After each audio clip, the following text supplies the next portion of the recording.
geldik. Brüksel'den Brüj'e araba kiralamıştık söylediğimiz gibi. Yaklaşık 1 saat sürüyor. Burası kaldığımız otel. İsmini de yazacağım. Biz çok beğendik. Gerçekten buraya gelindiğinde kalmak için muhteşem bir adres. Bizim odamızın şu genel görünümü. Böyle kanal manzaralı bir odada kaldık biz. Şöyle gösterelim. Böyle bir güne uyanmak. Gerçekten muhteşem. Günaydın tekrardan. Şimdi Bruges'un büyük pazar denilen meydanındayız. Grootmarkt olarak geçiyor burası. Bu meydan şehir için çok büyük önem taşıyormuş. Eskiden ticari amaçla kullanılıyormuş ama şu anda sadece turistlerin gözde mekanlarından biri. Buraya gelip keyfini çıkartabilirsiniz çünkü meydan inanılmaz güzel göreceğiniz gibi. Kafeler, restoranlar var burada. Yemekler de gayet güzel. Biz dün akşam denedik, gayet başarılı. Buraya mutlaka gelin deriz Bruges'e gelmişken.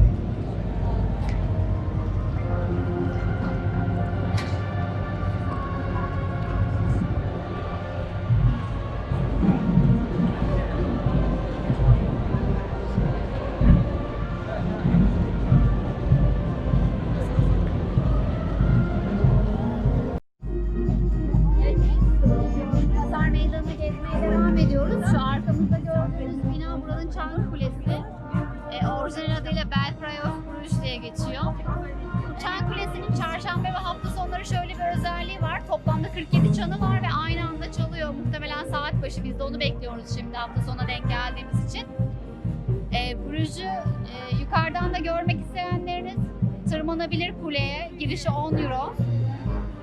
Aynı zamanda meydandan birazdan göstereceğiz. Şu ileride gri olan binada Bruges'ün tarih binası. İçerisinde Bruges'ün eski haliyle ilgili bilgiler var. Sanal gerçeklikte kullanılmış. Oranın girişine 17,5 euro. İsterseniz ziyaret edebilirsiniz. Aynı zamanda eski Bruges'e ait her şeyi de öğrenebilirsiniz. Meydanın güzelliği gördüğünüz gibi.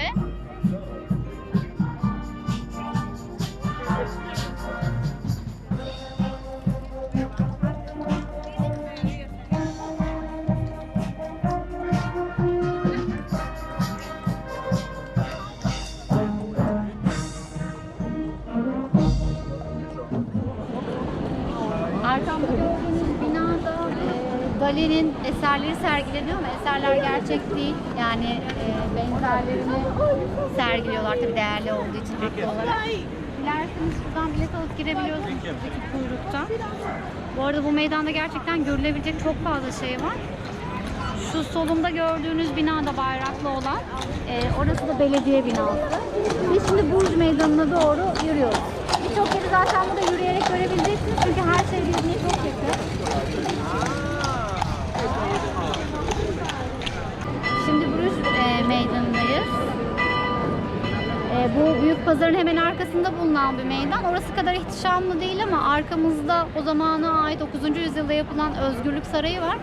O dönemde şehir buradan yönetiliyormuş ama şu anda o eski ihtişamı yok diyebilirim diğer meydan kadar ama yine de çok güzel bir meydan. Bu meydanın bir diğer özelliği de burada küçük bir kilise var. Basilica of Holy Blood, Kutsal Kan Kilisesi gibi bir yer.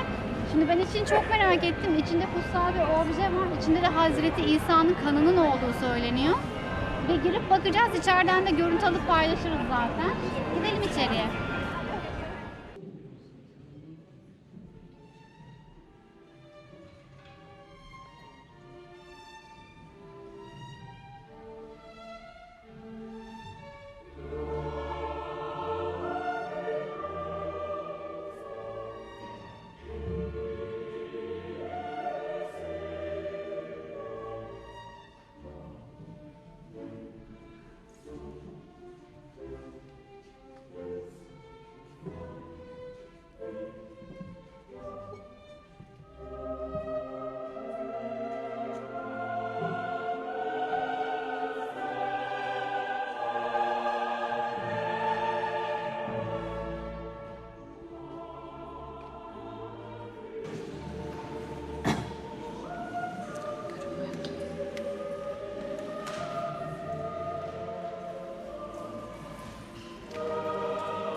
Şimdi İşkence Müzesi'ndeyiz. Bu müze, daha doğrusu bu bina Avrupa'nın en eski cezaevlerinden biriymiş söylenene göre.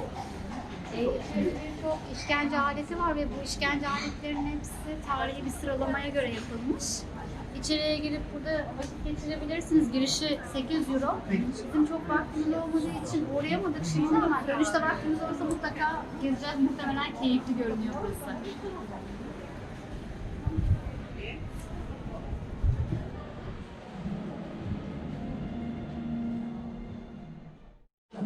Evet, şimdi Brutmos Müzesi'ndeyiz. Burası Orta Çağ'dan kalma bir saray. Ama şu anda müze olarak kullanılıyor. İçerisinde de o dönemden kalma eşyalar var. Mobilya, halı, kalay, silah gibi. Bunları görebilirsiniz. Girişi 12 euro. Bunun dışında burası küçük olmasına rağmen bir sürü müze var. Müze pası da yaklaşık 50 euroya buradan alıp diğer müzeleri ziyaret edebilirsiniz. Bu arada Bruges'ün şöyle bir özelliği var. Bu farkındaysanız hiçbir yer zarar görmemiş ve hala eski halindeki gibi birçok yer. Bu da 2. Dünya Savaşı sırasında hiçbir şekilde işgal edilmediği için hala korunuyor ve hala bu halde günümüze kadar gelmiş.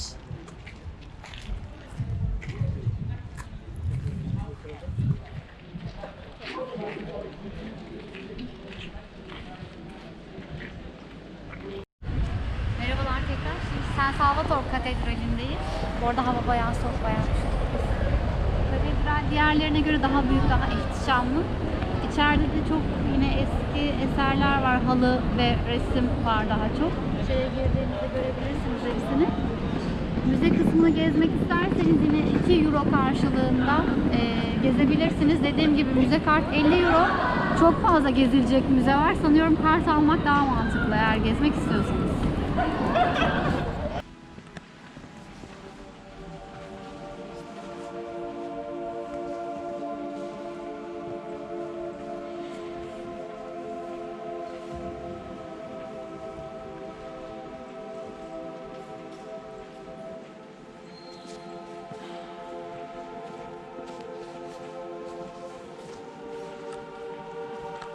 Evet, şimdi burada katedralin içini geziyoruz. San Salvador Katedrali'ni.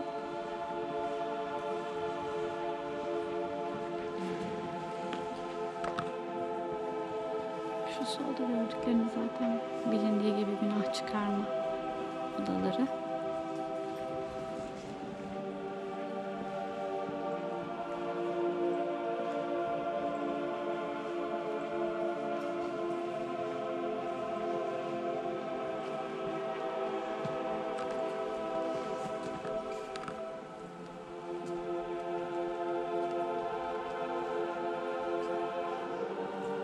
Şunlar halılar, az önce bahsetmiştik.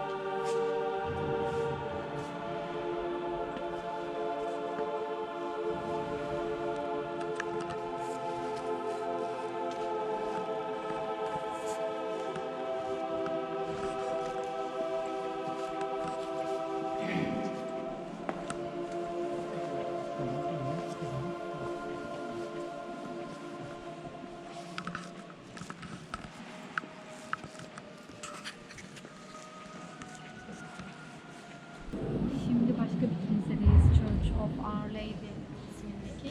Bu kilise bayağı büyük, diğerlerine kıyasladığımızda 13. yüzyılda yapılmış. Özelliği de Michelangelo İtalya'dan ayrılıyor Madonna ve çocuk heykelini yapmak için, sadece burası için yani. Kilisenin içinden sola doğru döndüğümüzde müze kısmı var. İçeride de zaten eserlerin hepsi sergileniyor. Resim, heykel gibi. Bayağı önemli ve değerli eserler var. 6 euro karşılığında da ziyaret edebilirsiniz.